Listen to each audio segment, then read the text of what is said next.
Everyone, welcome to अपना सपना JRF and welcome to this video.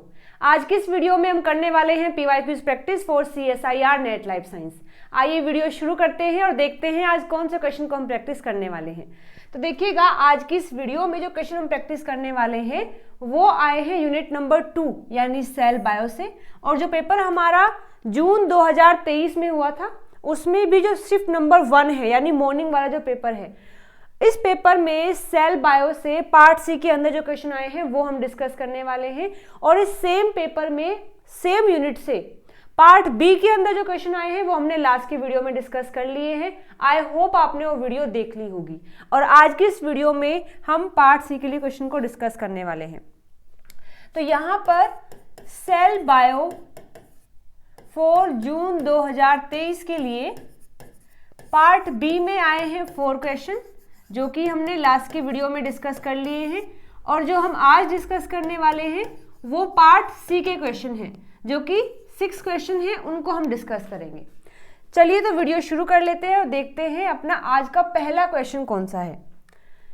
देखिए, क्वेश्चन आईडी है 80 और जो क्वेश्चन है वो आया है यहाँ पर प्रोटीन काइनेज सी से। क्वेश्चन दिया है, in the context of signalling the enzyme protein kinase see depends on multiple molecules for its complete activation.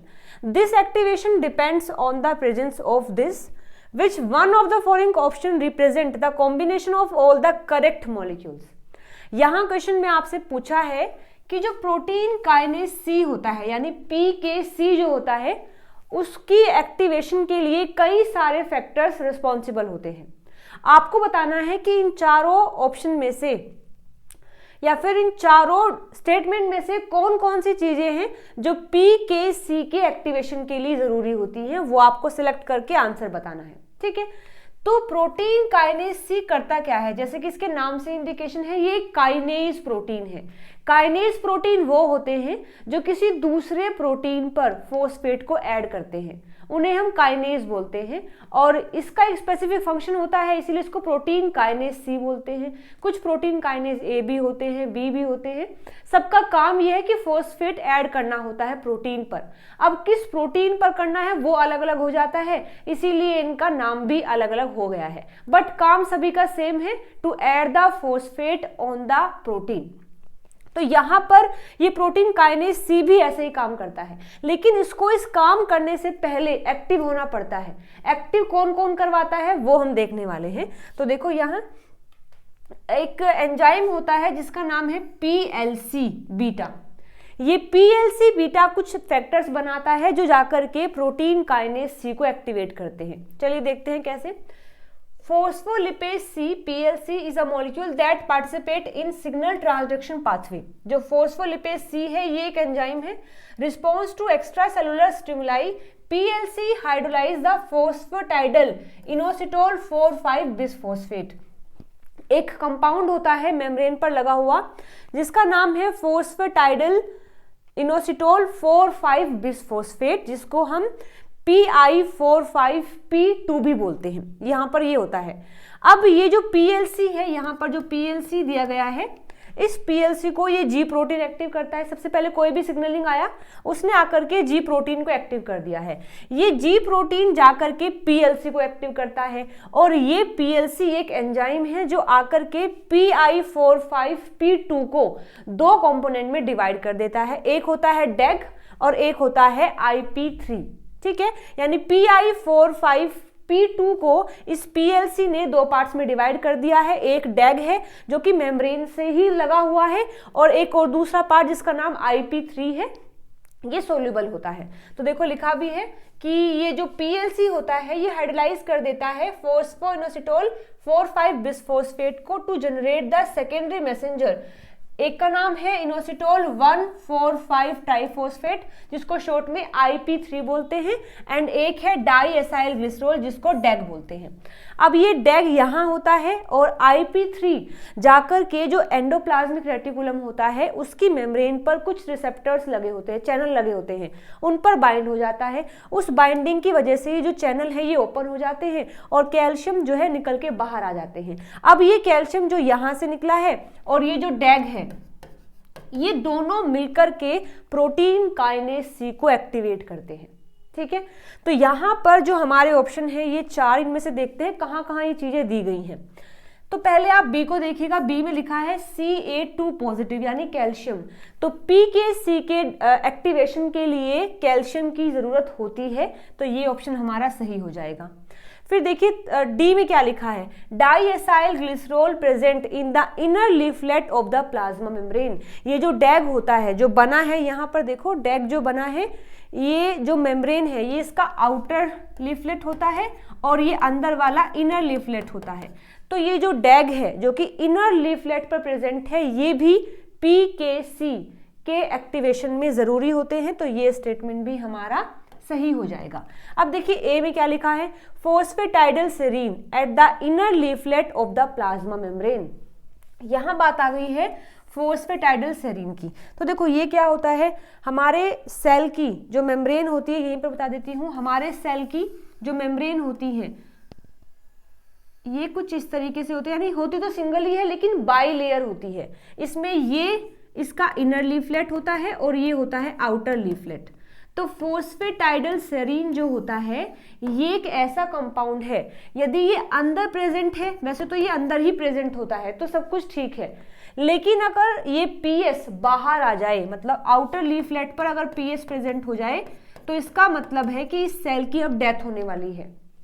क्योंकि ये PS अगर बाहर की साइड आ जाते हैं तो ये ईट मी सिग्नल देते हैं और कहते हैं कि इस सेल की अब डेथ करवा दो। इसीलिए नेचुरली भी अगर सेल की डेथ नहीं होनी है तो PS अंदर होते हैं, ये बात तो सही है। लेकिन PS का रोल क्या है PKC के एक्टिवेशन में, तो होता ये है कि यहाँ पर मानो ये PS है और यहीं पर लगा है प्रोटीन काइनेज C, तो प्रोटीन काइनेज C पर ये बाइंड होकर के इसको एक्टिवेशन में हेल्प करता है। जैसे आप देख सकते हैं फॉस्फेटाइडल सेरीन जो होता है ये एक कोफैक्टर की तरह काम करता है for the activation of protein kinase C activation. PS bind to the C1 domain of the all PKC enzyme which allosterically activate them. एक PKC जो होता है उसके अंदर कुछ डोमेन्स होते हैं, उसमें जो C1 डोमेन है उससे ये PS बाइंड करता है और उसको एक्टिवेट करने में हेल्प करता है। यानी ये जो PS है ये एक तो अंदर प्रेजेंट होता है, साथ साथ प्रोटीन काइनेज C के एक्टिवेशन में भी ये हेल्प करता है। तो ये स्टेटमेंट दिया हुआ है हमें फर्स्ट में कि ये इनर लीफलेट में होता है और एक्टिवेशन में भी हेल्प करता है, तो ए भी हमारा सही हो जाएगा। अब सी में दिया है phosphatidyl ethanol amine at the inner leaflet of the plasma membrane. ये बात तो सही है कि ये जो फॉस्फेटाइडल इथेनॉल अमीन होता है ये इनर लीफलेट पर ही होता है, लेकिन प्रोटीन काइनेज C के एक्टिवेशन में इसका रोल नहीं होता है, तो ये स्टेटमेंट जो है हमारी गलत हो जाएगी। तो ए सही है, बी सही है, डी सही है, ABD यानी कि fourth option will be the right answer for this question. Okay, बेहद ही आसान क्वेश्चन था, बिल्कुल जो आपने पढ़ा है वहीं से क्वेश्चन आया हुआ है। अब सेकंड देखिए, क्वेश्चन आईडी है 81, ये आया है सेल ऑर्गेनेलीज से, यानी सेल के अंदर जो कंपोनेंट्स प्रेजेंट होते हैं उनका अलग अलग फंक्शन आपको बताना है। तो ये भी देखो आसान क्वेश्चन है, गोल्गी के बारे में बताना है, न्यूक्लियस के बारे में बताना है, पेरोक्सिसोम के बारे में बताना है और ER के बारे में आपको बताना है। ठीक है, तो देखिए जो पहले बात करते हैं गोल्गी। गोल्गी का काम क्या होता है, ये गोल्गी ट्रैफिक पुलिस की तरह एक्ट करता है, यानी हमारे सेल में जितने भी प्रोटीन बनते हैं उन प्रोटीन को कहाँ जाना है ये बताता है। और कैसे बताता है, उस प्रोटीन को मॉडिफाइड कर देता है, उसमें जो भी मॉडिफिकेशन होना करता है, और जहां भी उसको जाना है, आइदर माइटोकॉन्ड्रिया में, क्लोरोप्लास्ट में, ER में जाना है, या गोल्गी में ही रखना है, या सेल से बाहर पहुंचाना है, या मेम्ब्रेन पर लगाना है, ये सारे काम गोल्गी डिसाइड करता है। तो बेसिकली ये मॉडिफिकेशन भी करता है, और उन्हीं में से एक मॉडिफिकेशन होता है ओ लिंक्ड ग्लाइकोसाइलेशन, यानी कि कोई भी प्रोटीन आया, उस प्रोटीन में ये ग्लूकोज या फिर कार्बोहाइड्रेट्स को ऐड कर देता है, उसे बोलते हैं O linked glycosylation. Is a post translational modification that occur after a protein has been synthesized. It involve the attachment of a sugar molecule to the oxygen atom of the serine or threonine residue in the protein. This process occur primarily in the Golgi apparatus। ER में कोई भी protein बना वो जाएगा Golgi के पास, और Golgi उसके जो उस प्रोटीन पर जो सेरीन या थ्रेनिन है उनके ऑक्सीजन पर ऐड कर देता है शुगर के मॉलिक्यूल को, उसको बोलते हैं ओ लिंक्ड ग्लाइकोसाइलेशन। तो यहां हम बोल सकते हैं कि गोल्गी क्या करेगा, गोल्गी करेगा ओ लिंक्ड ग्लाइकोसाइलेशन, यानी ए का हो जाएगा सेकंड। ठीक है, आगे बात करते हैं न्यूक्लियोलस की। अब ये क्या है, न्यूक्लियोलस एक ऐसा पार्ट है जो हमारे न्यूक्लियस के अंदर मिलता है। तो जैसे ये मानिए न्यूक्लियस है, न्यूक्लियस में यहाँ DNA होता है, और इस तरीके से DNA का ही कुछ पार्ट जो कि R प्रोटीन को बनाने में हेल्प करता है, उसको ही हम न्यूक्लियोलस बोल देते हैं। ठीक है, the nucleolus is a spherical structure in the nucleus of the eukaryotic cell. It is the largest structure in the nucleus and is responsible for the synthesize of ribosomes. The nucleolus is made up of protein, DNA and RNA। ठीक है, यानी कि ये जो nucleolus होता है, यहां पर ये न्यूक्लियोलस बनाता है RNA, मतलब बनाता तो ये mRNA है जब ट्रांसक्रिप्शन होगा, लेकिन ये mRNA बाहर आकर के बनाता है R प्रोटीन, और फिर ये R प्रोटीन ही राइबोसोम की फॉर्मेशन में हेल्प करता है। तो हम बोल सकते हैं कि ये जो न्यूक्लियोलस है ये क्या करेगा, ये राइबोसोम के असेंबली या फिर फॉर्मेशन में हेल्प करवाता है। तो B का हो जाएगा 1। इसके बाद पेरोक्सिसोम और ER की अगर बात करें तो देखिए ER क्या होते हैं, एंडोप्लाज्मिक रेटिकुलम। ये दो टाइप के होते हैं, RER यानी रफ एंडोप्लाज्मिक रेटिकुलम, और SER यानी स्मूथ एंडोप्लाज्मिक रेटिकुलम। जो रफ वाले होते हैं उनके ऊपर राइबोसोम प्रेजेंट होते हैं, जो स्मूथ वाले होते हैं उनके पास राइबोसोम प्रेजेंट नहीं होते। जो RER होते हैं उनके पास राइबोसोम है, तो वो प्रोटीन की सिंथेसिस में हेल्प करते हैं, जबकि जो SER होते हैं उनके पास राइबोसोम नहीं होते, तो ऑब्वियसली वो प्रोटीन के सिंथेसिस में हेल्प नहीं करते, बल्कि वो लिपिड के सिंथेसिस में हेल्प करते हैं। साथ साथ अगर कोई टॉक्सिफिकेशन हो जाता है, टॉक्सिक हमारे सेल में आ जाते हैं, तो उनको बॉडी से बाहर, सेल से बाहर निकालने में भी ये SER हेल्प करते हैं। ठीक है, तो जैसे देखिएगा, smooth endoplasmic reticulum is a membrane bound network of tubules that is found in all the eukaryotic cells. It has few or no ribosomes on its cytoplasmic surface. इसके पास या तो बहुत कम या तो होते ही नहीं है राइबोसोम्स। इनके फंक्शन क्या है, synthesise the lipids, steroids and carbohydrates, metabolise the exogenous substances such as drugs and toxins, store calcium ion and detoxifying the medications and poisons. ठीक है, ये हेल्प करता है लिपिड के सिंथेसिस में, साथ साथ कैल्शियम को भी स्टोर करता है, और जो टॉक्सिन वगैरह हमारे सेल में इकट्ठे हो जाते हैं उनको भी सेल से बाहर निकालने में ये मदद करता है। ठीक है, तो यहां हम देख सकते हैं कि ER का फंक्शन हो जाएगा site for lipid synthesis, D का हो जाएगा 3rd। पेरोक्सिसोम क्या करता है, ऑक्सीजन को यूटिलाइज करता है, जैसे हम देख सकते हैं यहाँ। Peroxisome are specialised for carrying out oxidative reactions using the molecular oxygen. ये क्या करता है, ऑक्सीडेशन करवाता है ऑक्सीजन का इस्तेमाल करके। They generate the hydrogen peroxide which they use for oxidative purpose, destroying the excess by means of the catalase they contain. यानी कि हमारे जो सेल है उसके अंदर कुछ एंजाइम्स होते हैं जिसको बोलते हैं पेरोक्सी, एक एंजाइम होता है पेरोक्साइडेज, जो क्या करता है H2O2 को ब्रेक करता है और ऑक्सीजन को वहां से यूटिलाइज करके किसी दूसरे कंपाउंड का ऑक्सीडेशन करवाता है। ये सब पेरोक्सिसोम के अंदर होता है। ठीक है, तो यहां हम अपने सही आंसर पर आ गए हैं कि जो पेरोक्सिसोम है वो ऑक्सीजन को यूटिलाइज करता है ऑक्सीडेशन करवाने के लिए। तो देखिए A का है 2nd और B का है 1, A का 2nd है और B का है 1, C का 4th एंड D का हो जाएगा 3rd, यानी कि 2nd option will be the right answer for this question. Okay, चलिए बढ़ते हैं आगे अपने अगले क्वेश्चन पर। ओके, तो यहां आपको दिया है, क्वेश्चन आईडी है 82 और दिया है in eukaryotes microtubules and actin binding proteins influence the dynamics and organization of the cytoskeleton. Match the cytoskeleton binding protein list in column B to actin or microtubules mentioned in the column A and their function from those list in the column C. यानी जो इनसे bind करते हैं, जो cytoskeleton हमारे cell में होता है, हमारे सेल को जो सपोर्ट करता है, शेप प्रोवाइड करता है, उनसे कुछ प्रोटीन बाइंड करते हैं। वो प्रोटीन दिए गए हैं आपको कॉलम बी में।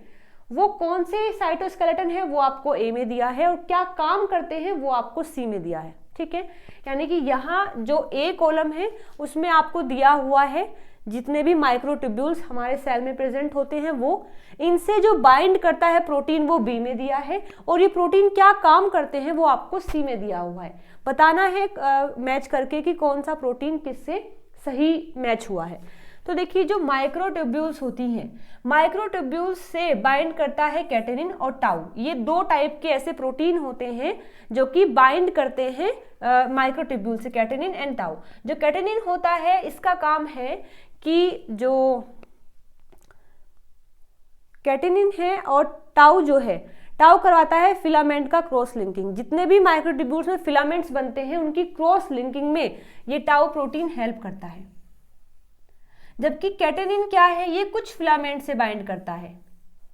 ठीक है, तो यहां हमारा X जो माइक्रोट्यूब्यूल्स है उसमें 1 आएगा और थर्ड आएगा, 1 के लिए आएगा D, तो X1D, X1D यहां हो जाएगा X1D, और X थर्ड A यहां पर हो जाएगा। ठीक है, तो बाकी जो बचे हैं जैसे कि टोपोमोड्यूलिन है और गिल्सोलिन है, ये दोनों प्रोटीन एक्टिन से बाइंड करते हैं। तो Y का सेकंड एंड फोर्थ, Y का सेकंड है एंड फोर्थ है, और Y सेकंड में जो है यानी कि टोपोमोडोलिन जो है ये प्रिवेंट करता है assembly and disassembly at the minus and. इसमें जो माइनस और प्लस एंड होते हैं उनमें जो माइनस एंड होता है वहां पर ना ही तो ऐड होने देता है और ना ही वहां से डिसअसेंबल होने देता है। कौन सा? ट्रोपोमोडोलिन। और जो गिल्सोलिन है ये कुछ फिलामेंट से बाइंड होता है उनके प्लस एंड पर। ठीक है, तो हमारा यहाँ पर जो थर्ड ऑप्शन है ये सही हो जाएगा इस क्वेश्चन के लिए। तो ये चीजें सारी याद करने की है, इसमें कुछ समझाने का नहीं है, बस आपको याद करना है कौन सा प्रोटीन किससे बाइंड करता है और क्या काम करता है। ठीक है, चलिए बढ़ते हैं आगे। क्वेश्चन आईडी है 79 और क्वेश्चन में दिया है about the cell cycle regulation in the fusion yeast. Fusion yeast के अंदर जो सेल साइकिल चलती है उसमें जो रेगुलेशन होते हैं उसके रिगार्ड में आपको यहाँ 5 स्टेटमेंट दी गई हैं। पूछा है कौन कौन सा सही है। फर्स्ट में लिखा है a CD25 mutant can not enter mitosis due to its inability to remove the inhibitory phosphate. एक ऐसा यीस्ट है जिसके अंदर CDC25 नाम का जो प्रोटीन है उसमें म्यूटेशन हो गया है, इसीलिए उसको बोला गया है CDC25 म्यूटेंट। अगर कोई यीस्ट है और उसमें यहाँ CDC25 में म्यूटेशन हो गया है, मतलब वो अपना काम नहीं कर पा रहा है, तो ऐसा यीस्ट कभी भी माइटोसिस में एंटर नहीं कर पाएगा।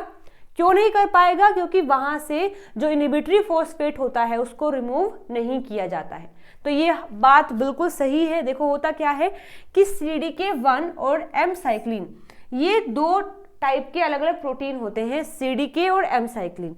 ये दोनों जब बाइंड हो जाते हैं तब एक्टिव होकर के ये सेल साइकिल को रेगुलेट करते हैं, मतलब आगे बढ़ाते हैं। तो देखो यहाँ पर M साइक्लिन अलग है, CDK अलग है। अब दोनों ये साथ में आ गए हैं, लेकिन ऐसा नहीं कि दोनों साथ में आ गए हैं तो ये एक्टिव हो गए हैं, अभी भी ये इनएक्टिव है। ये कब एक्टिव होंगे? अब यहाँ दो टाइप के काइनेज होते हैं, एक कैक जिसको CDK एक्टिवेटिंग काइनेज बोलते हैं और सेकंड है CDK इनहिबिटरी काइनेज, V1 होता है। तो कैक और V1 दोनों ही काइनेज है, यानी दोनों ही क्या करेंगे, फॉस्फेट ऐड करेंगे CDK1 पर। लेकिन डिफरेंस ये है कि जो V1 है ये जो फॉस्फेट ऐड करेगा उसकी वजह से ये पूरा जो कॉम्प्लेक्स है इनएक्टिव हो जाता है, और कैक जो फॉस्फेट ऐड करेगा उसकी वजह से ये पूरा जो कॉम्प्लेक्स है ये एक्टिव हो जाता है। देखो कितना डिफरेंस आ गया है, दोनों ही फॉस्फेट ऐड कर रहे हैं, लेकिन एक के ऐड करने से ये इनएक्टिव होता है और दूसरे के ऐड करने से ये एक्टिव होता है। अब देखो ये जो V1 होता है, ये जो फॉस्फेट ऐड करता है उसको बोलते हैं इनहिबिटरी फॉस्फेट, क्योंकि इस फॉस्फेट से वो इनहिबिट हो गया है। जबकि कैक जो फॉस्फेट ऐड करता है उसको बोलते हैं एक्टिवेटिंग फॉस्फेट, क्योंकि उसके एडिशन से ये एक्टिव हो जाता है। तो अभी यहाँ पर दोनों फॉस्फेट प्रेजेंट हैं, एक ये इनहिबिटरी फॉस्फेट भी जो कि टायरोसिन जो 15th पोजीशन पर है उस पर लगा हुआ है, और ये एक्टिवेटिंग फॉस्फेट भी है जो कि 161 थ्रेओनीन पर लगा है। तो ये फॉस्फेट लगाया है कैक ने और ये वाला फॉस्फेट लगाया है V1 ने। अभी भी ये इनएक्टिव है। अब ये एक्टिव कब होगा? जब इस इनहिबिटरी फॉस्फेट को यहां से रिमूव किया जाएगा। इसको कौन रिमूव करता है? CDC25। CDC25 क्या करेगा? खुद एक्टिव होकर के इस फॉस्फेट को यहां से हटा देगा। अब हम इसको कहेंगे कि ये एक्टिव हो गया है। ठीक है, तो यानी CDC25 अगर नहीं है तो ये वाला कॉम्प्लेक्स कभी भी एक्टिव नहीं होगा, और अगर ये एक्टिव नहीं होगा तो यहां पर आगे सेल साइकिल को नहीं बढ़ाया जा सकता है। तो हमारा जो फर्स्ट स्टेटमेंट है उसमें ऐसा ही दिया है कि एक म्यूटेंट है जिसमें ये जो CDC25 है ये म्यूटेटेड हो गया है, जिस वजह से वो माइटोसिस में एंटर नहीं करेगा, क्योंकि वहां से जो इनहिबिटरी फॉस्फेट है उसको रिमूव नहीं किया गया है, क्योंकि CDC25 म्यूटेटेड है। तो ये बात तो बिल्कुल सही है, ऐसा ही होता है। बी में लिखा है V1 consistently maintain the CDK in an active state to maintain the cell size during the cell cycle। ये कह रहा है कि जो V1 है ये CDK को एक्टिव स्टेट में रखता है, लेकिन अभी हम देख के आए हैं कि जो V1 होता है, ये जो V1 है ये CDK को इनहिबिट करता है, ना कि स्टिमुलेट या फिर एक्टिव करता है। तो ये स्टेटमेंट जो है गलत हो जाएगी, बी गलत है। ठीक है, इसके बाद देखिए कैक यानी CDK activating kinase mediate phosphorylation of threonine 161 residue of the CDC2 is necessary but not sufficient for the CDK to be active. ये जो कैक होता है, अभी जो हमने पढ़ा है, देखिए ये जो कैक होता है ये CDK के 161 थ्रेओनीन पर फॉस्फेट को ऐड कर देता है। ये तो बात ठीक है, बिल्कुल कर देता है, लेकिन ऐसा नहीं है कि इसके एडिशन से ही काम हो जाएगा, और भी काम करना पड़ता है। देखो कैसे, अगर मुझे इस पूरे कॉम्प्लेक्स को एक्टिव करना है तो दो काम करने होते हैं, इस पर फॉस्फेट ऐड करना होता है और ये फॉस्फेट हटाना होता है, उसके बाद ही ये एक्टिव होगा। ऐसा नहीं कि कैक ने फॉस्फेट ऐड कर दिया है तो ये एक्टिव हो जाएगा, हमें इसको भी हटाना पड़ेगा तब जाके ये एक्टिव होगा। तो ऐसी बात जो है यहाँ पर भी लिखी है कि कैक जो ऐड करता है वो तो ठीक है, नेसेसरी है, जरूरी है, लेकिन सफिशिएंट नहीं है, हमें कुछ और भी काम करना पड़ेगा जिससे कि वो CDK एक्टिव हो जाए। तो ये बात भी बिल्कुल सही दी गई है। ठीक है, अब देखिए डी में लिखा है activation of SIK1 in G1 allows the cycline CDK that is present in the cell to initiate the DNA replication। हमें पता है सेल साइकिल में कई सारे फेज होते हैं, जैसे G1 है, S है, G2 है और M है। हमें ये भी पता है कि केवल S फेज में ही रेप्लिकेशन होता है, ना ही G1, ना ही G2, ना ही M। तो ये जो सिक प्रोटीन होता है, ये सिक प्रोटीन क्या करता है, जैसे ही G1 आता है, अब G1 है उसमें रेप्लिकेशन नहीं होता, क्यों नहीं होता? या फिर G2 है उसमें रेप्लिकेशन नहीं होता, क्यों नहीं होता? क्योंकि वहां पर ये सिक एक्टिवेट होता है। ये सिक जब भी एक्टिवेट होगा DNA की रेप्लिकेशन को नहीं होने देगा। जैसे ही S फेज आती है ये सिक प्रोटीन को डीएक्टिवेट कर दिया जाता है, तो वहां पर रेप्लिकेशन होती है। लेकिन देखो यहाँ उल्टा दिया है, ये कह रहा है कि अगर SIK1 एक्टिव है G1 में तो वो DNA की रेप्लिकेशन को इनिशिएट कर देगा। ये बात गलत है। जहां भी SIK1 एक्टिवेशन है वहां रेप्लिकेशन नहीं होगा, आइदर वो G1 हो, S हो, G2 हो या M हो। ठीक है, तो ये स्टेटमेंट गलत हो जाएगी। अब देखिए नेक्स्ट में लिखा है जो SIK1 म्यूटेंट है, मतलब अब हमने एक ऐसा ईस्ट लिया है जिसके अंदर SIK1 म्यूटेट हो गया है। SIK1 का काम क्या है? DNA के रेप्लिकेशन को ना होने देना। लेकिन यहां अगर उसमें ही म्यूटेशन हो गया है तो वहां पर S फेज आने से पहले ही DNA की रेप्लिकेशन स्टार्ट हो जाएगी, क्योंकि कोई रोकने वाला नहीं है। ठीक है, बात समझ आ गई है? तो ये स्टेटमेंट हमारा सही है। एक बार मैं इसके बारे में आपको थोड़ा सा बता भी देती हूँ। अच्छा, ये हमने देख लिया है, ठीक है, ये तो आप पढ़ सकते हैं, हमने पढ़ भी लिया है इसको। यहाँ देखिए सैक्रोमाइसिस सर्वेशा जो होती है SIK1 an inhibitor of CDK block the activity of SCDK1 kinase that is required for DNA replication। ये जो SIK1 होता है ये उस CDK को इनएक्टिव कर देता है जो रेप्लिकेशन करवाता है, यानी कि जहां भी SIK1 होगा वहां नो रेप्लिकेशन, लेकिन यदि आप सिक 1 को डिलीट कर देते हैं या उसको इनएक्टिव कर देते हैं तो टाइम से पहले ही डीएनए रेप्लिकेशन स्टार्ट हो जाएगी, क्योंकि वहां पर सिक 1 नहीं है। ठीक है, और extension of the S phase and inefficient separation of sister chromatid during the anaphase, मतलब वहां अच्छे से जो है डीएनए का रेप्लिकेशन नहीं होगा। ओके, चलिए, तो ये स्टेटमेंट डी गलत हो जाएगी जबकि ई सही है। तो यहाँ ए सही है, सी सही है और ई सही है, ए सी ई, यानी second option will be the right answer for this question. Okay, चलिए बढ़ते हैं आगे अपने अगले क्वेश्चन पर। क्वेश्चन आईडी है 77। देखिए, क्वेश्चन तो ये बेहद आसान है, ये वाला क्वेश्चन जो है आसान है, लेकिन टाइम थोड़ा सा ज़्यादा लगता है इस क्वेश्चन को करने में, इसलिए मोस्टली हम ऐसे क्वेश्चन को पेपर में छोड़ देते हैं क्योंकि टाइम हमारे पास वैसे ही कम होता है। लेकिन यदि आप इन क्वेश्चंस की लगातार प्रैक्टिस करेंगे, ऐसे जो क्वेश्चन होते हैं, एक्सपेरिमेंटल जो क्वेश्चन होते हैं, तो आप पेपर में भी उनको कर सकते हैं क्योंकि ये क्वेश्चन भी आसान होते हैं। आप देखना, अभी हम करेंगे इस क्वेश्चन को तो आप समझेंगे कि ये क्वेश्चन इतना भी हार्ड नहीं है जितना कि दिखाया हुआ है, कितना बड़ा सा क्वेश्चन है। ठीक है, चलिए, तो देखिए लिखा क्या है इसमें। A researcher isolate chromatin from the mammalian cells and digested with micrococal nuclease in different tubes for 1 hour, 3 hour, 6 hour and 12 hour. Thereafter, DNA was purified from all the digested chromatin samples and 2 independent southern blot hybridization experiments were performed with probe 1 and probe 2. The probe 1 and probe 2 correspond to different loci of the chromosome. The image below represent the southern blot hybridization pattern generated by the probe 1 and probe 2. Question में आपसे कहा है कि एक cell लिया, उस cell से हमने डीएनए को निकाल लिया है, मतलब क्रोमेटिन यानी डीएनए प्रोटीन का जो मिक्सचर है क्रोमेटिन को निकाल लिया है, और फिर हमने उसको डाइजेस्ट किया है एक एंजाइम से जिसका नाम माइक्रोकोकेल न्यूक्लियेज है। अलग अलग टेस्ट ट्यूब के अंदर, किसी को 1 घंटे के लिए, किसी को 3 घंटे के लिए, किसी को 6 घंटे के लिए, किसी को 12 घंटे के लिए, और फिर हमने वहां पर प्रोब 1 और प्रोब 2 डाला है। उसके बाद हमें कुछ ऐसा रिजल्ट देखने को मिला है। ठीक है, अब आपसे पूछा है following statement were made to explain the result of the Southern blot experiment. अब आपको क्या लगता है इन चारों में से कि इन दोनों में क्या हुआ होगा, फिर आपको सही आंसर बताना है। ठीक है, तो देखो, क्वेश्चन में पहले हमें जो इन्फॉर्मेशन दी है वो है एक एंजाइम के बारे में जिसका नाम है माइक्रोकोकेल न्यूक्लियेज, जिसको एमिनेज भी बोलते हैं। तो न्यूक्लियेज नाम से इंडिकेशन है, ये एक ऐसा एंजाइम है जो डीएनए को कट कर सकता है, लेकिन थोड़ा सा स्पेसिफिक क्या है, ये जो एमिनेज है इसको डिराइव किया जाता है स्टेफाइलोकोकस ओरियस से, जो कि naturally secreted enzyme that digest DNA in region that are not stably bound by protein.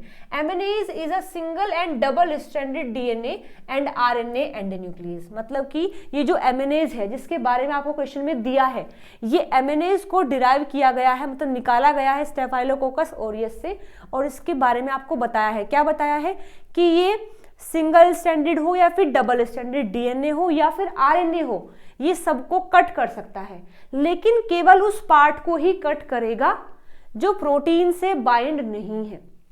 ठीक है, तो एमिनेज जो होता है, एमिनेज डीएनए को भी कट कर सकता है और आरएनए को भी कट कर सकता है, लेकिन अगेन कब कट करेगा, उस पार्ट को कट करेगा जिस पर प्रोटीन बाइंड नहीं है।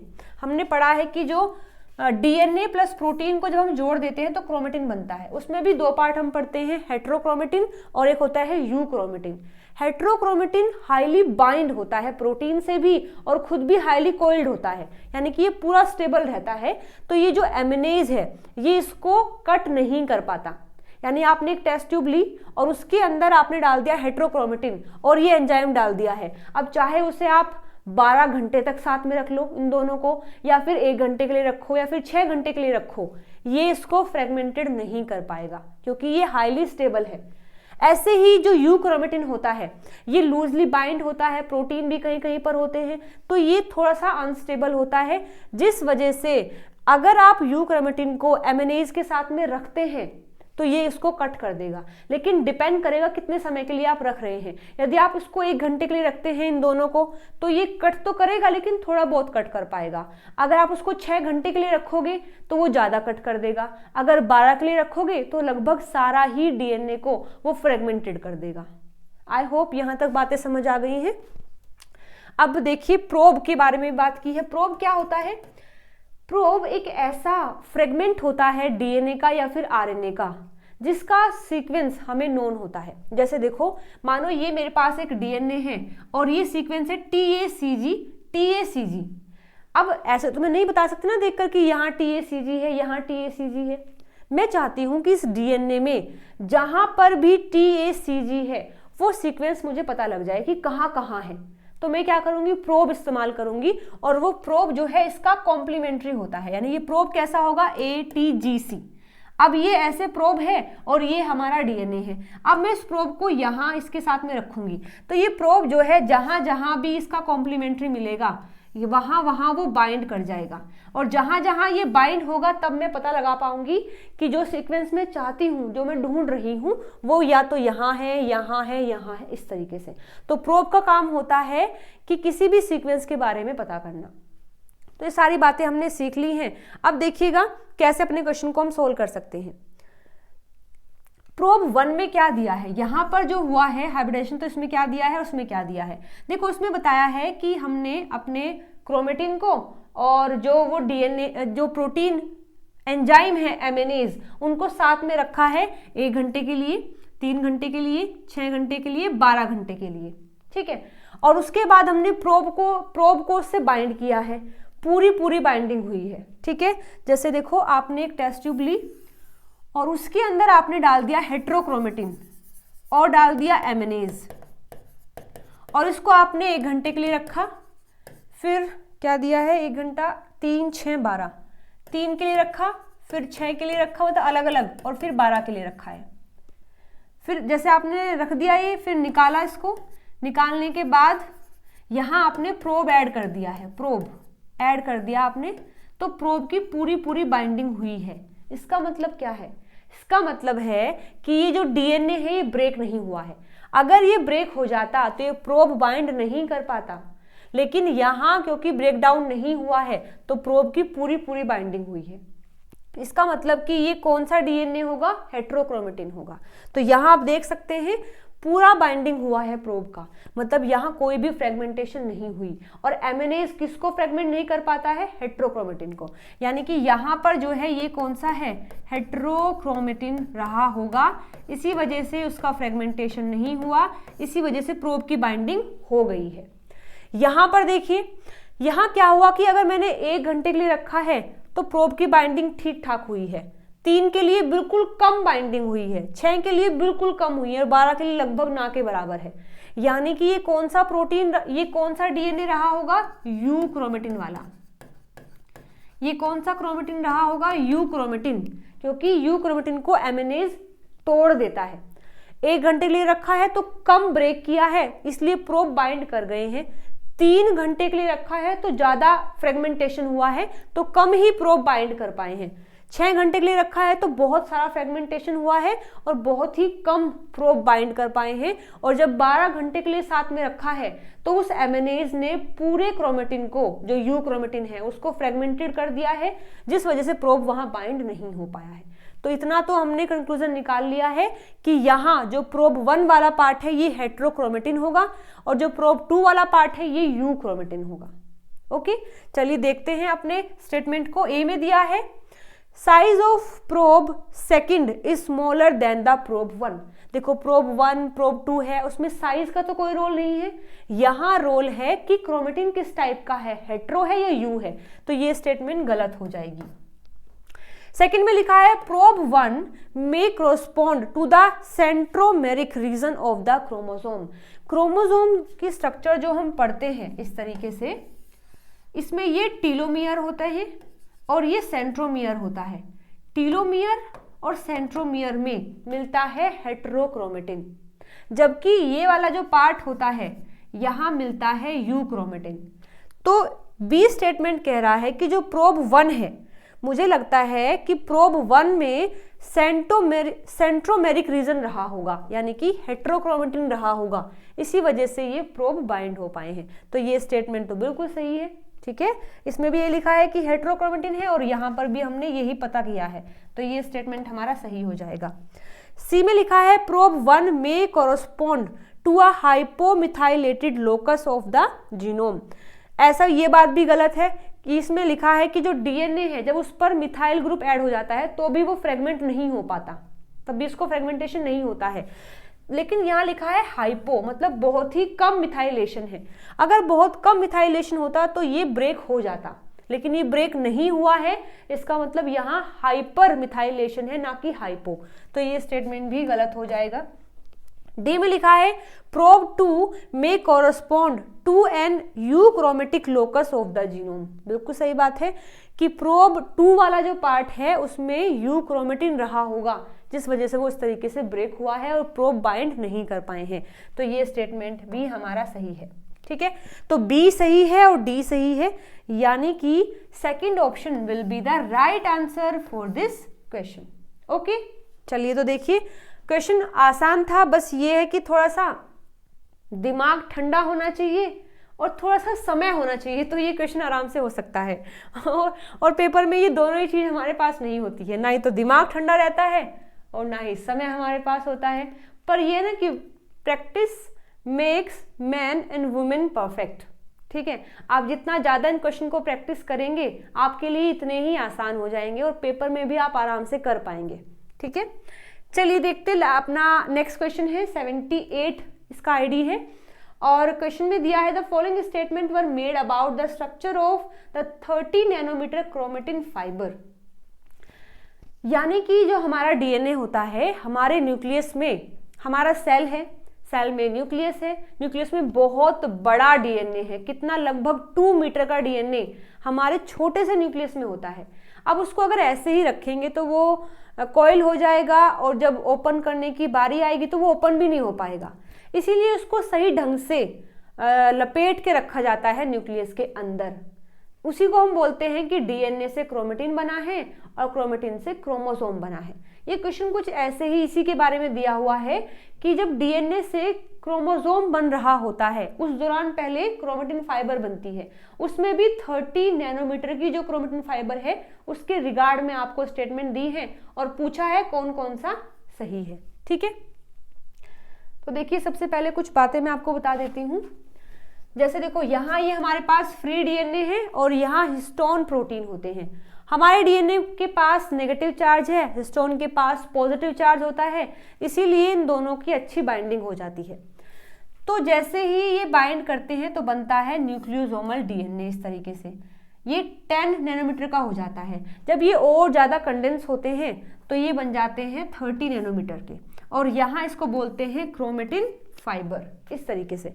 लेकिन इस चीज़ को रिप्रेजेंट करने के लिए कि ये स्ट्रक्चर कैसी है, इसके लिए 2 मॉडल दिए गए हैं। हालांकि और भी मॉडल हैं, लेकिन इन 2 को हाईली एक्सेप्ट किया गया है कि ऐसा ही होता है।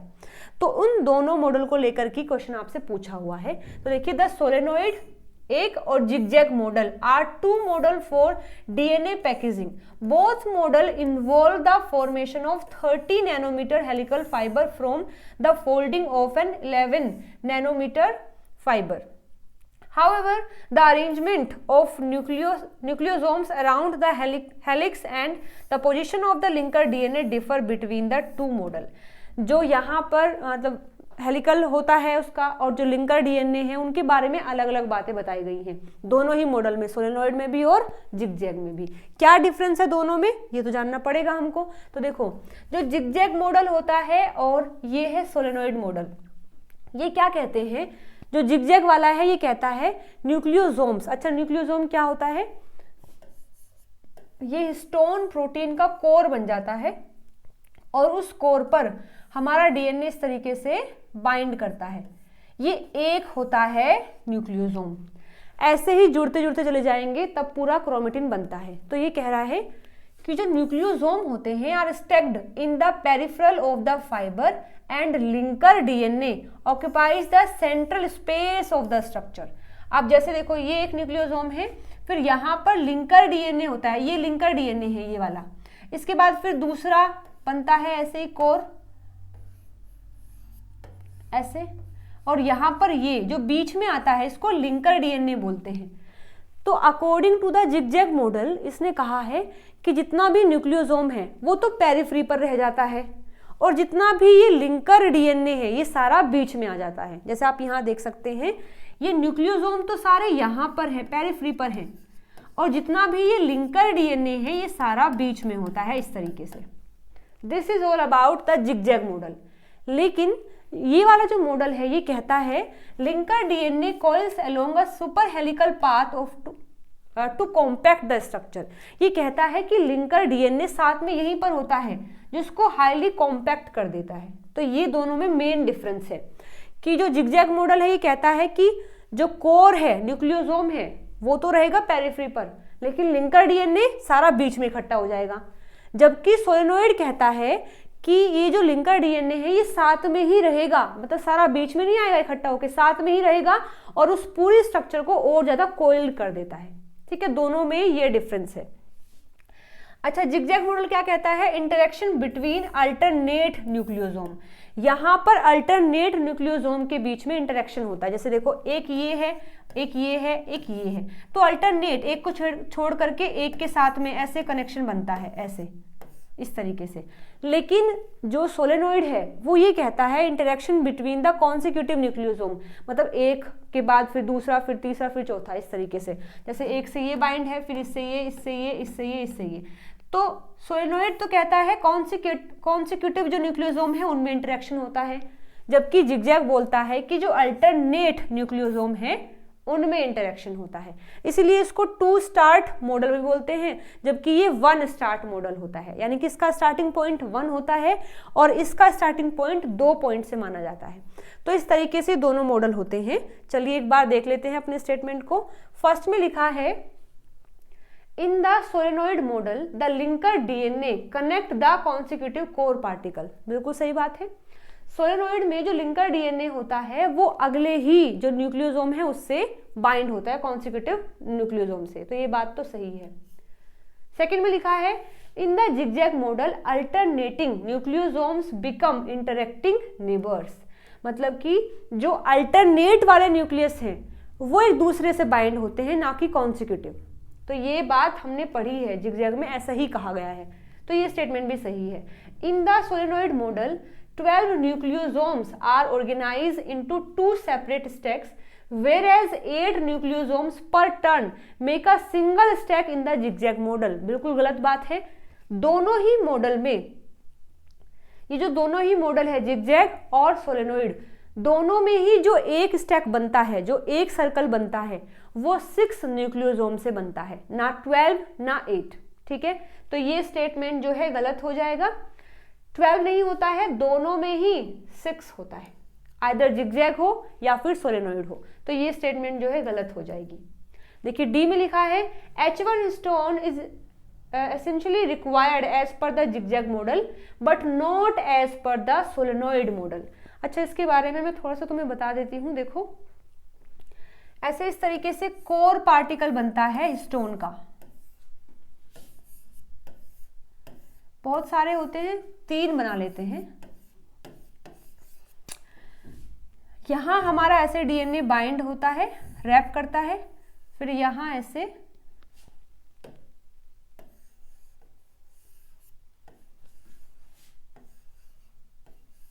इस तरीके से, ठीक है। और यहां एक और प्रोटीन बाइंड होता है ताकि ये खुल ना जाए, इसको थोड़ा सा कॉम्पैक्ट करने के लिए। ये जो है इसको बोलते हैं H1 स्टोन, H1 स्टोन बोलते हैं, या फिर इसको हम लिंकर स्टोन भी बोलते हैं क्योंकि ये लिंक कर देता है। जबकि ये जो बीच में ये वाला पार्ट है ये है डीएनए, और इस डीएनए को हम बोलते हैं लिंकर डीएनए। तो आपको कंफ्यूज नहीं होना है, यहाँ ये जो प्रोटीन है इसको लिंकर हिस्टोन या फिर लिंकर प्रोटीन बोलते हैं, और ये जो डीएनए है जो 2 को लिंक कर रहा है इसको लिंकर डीएनए बोलते हैं। ठीक है, तो यहाँ ये क्वेश्चन में जो आपको दिया है H1 स्टोन के बारे में दिया है, यानी कि ये जो दिया है ना ये इसके बारे में दिया है। ये H1 स्टोन दोनों मॉडल के अकॉर्डिंग बताया गया है, चाहे जिगजैग हो चाहे सोलेनॉइड हो, दोनों में कहा है कि H1 स्टोन जरूरी होता है न्यूक्लियोसोम या फिर क्रोमेटिन की फॉर्मेशन के लिए। लेकिन हमारे स्टेटमेंट में दिया है कि जिगजैग मॉडल के अकॉर्डिंग तो H1 जरूरी है, लेकिन ये जो मॉडल है ये कहता है कि H1 जरूरी नहीं है, तो ये बात गलत है। दोनों ही मॉडल ये कहते हैं H1 स्टोन जरूरी होता है for the formation of chromatin, तो ये स्टेटमेंट जो है गलत हो जाएगी। नेक्स्ट में दिया है chromatin fibre prepared with C4 histones that lack their tails could fold into higher order fibres. देखो इसमें क्या बताया है कि जो स्टोन प्रोटीन हमने बात की है यहीं पर, ये जो होता है इसको कोर पार्टिकल बोलते हैं। तो इसमें कई सारे पार्ट जैसे कि H2 होता है, H2A, H2B, H3 and H4 इस तरीके से होते हैं, मतलब 4 ऐसे और 4 सेम इनके पीछे होते हैं। इस तरीके से बनता है स्टोन ऑक्टामर। तो यहाँ इन सभी के पास एक टेल वाला पोर्शन भी होता है, ऐसे टेल निकली होती है। और इस टेल का काम क्या है? इन टेल का काम होता है कि जो न्यूक्लियोसोम बना है, ये जो बना है क्रोमेटिन फाइबर, इनको और ज़्यादा कंडेंस करवाने का काम होता है। साथ साथ यदि कुछ मॉडिफिकेशन हमें करना है क्रोमेटिन में, कुछ ऐड करना है, जैसे कि मिथाइल ग्रुप ऐड करना है या फिर उसमें एसिटाइल ग्रुप ऐड करना है, उसको लूज करना है और टाइट करना है, इस तरीके का जो मॉडिफिकेशन होता है उसमें भी टेल का रोल होता है। ठीक है, अगर टेल नहीं है तो ये जो बना है क्रोमेटिन ये और ज़्यादा कंडेंस नहीं हो पाएगा, यानी इसमें और ज़्यादा मॉडिफिकेशन नहीं होगी। लेकिन हमारे क्वेश्चन में क्या दिया है, यहाँ कहा है कि ऐसा क्रोमेटिन फाइबर जिसको हमने C4 स्टोन से बनाया है और उसमें टेल नहीं है, तो वो आगे हायर ऑर्डर फाइबर बन सकता है। तो ये स्टेटमेंट गलत हो जाएगा, क्योंकि अगर टेल पोर्शन नहीं है तो आगे फोल्डिंग भी नहीं होगी। लेकिन इसमें लिखा है कि हो सकती है, तो इसलिए ये स्टेटमेंट गलत है। यानी कि यहाँ केवल A और B सही है, बाकी ये तीनों स्टेटमेंट गलत है। तो हमारा आंसर यहाँ पर हो जाएगा A and B only. Third option will be the right answer. Okay, तो हमने अपने इस क्वेश्चन को भी कर लिया है और ये भी आप एक बार पढ़ सकते हैं। ये दिया हुआ है आपको सोलेनॉइड के बारे में, जबकि ये है जिगजैग मॉडल के बारे में। तो जितने भी क्वेश्चन हमें सॉल्व करने थे वो हमने कर लिए हैं। पार्ट सी के लिए 6 क्वेश्चन हमने सॉल्व कर लिए हैं। अगर अभी भी किसी क्वेश्चन में डाउट है तो आप कमेंट करके मुझसे पूछ सकते हैं। और अगर वीडियो पसंद आई है तो लाइक शेयर सब्सक्राइब जरूर से करना। चलिए मिलते हैं अगली वीडियो में नए क्वेश्चन के साथ में। Till then bye bye, take care.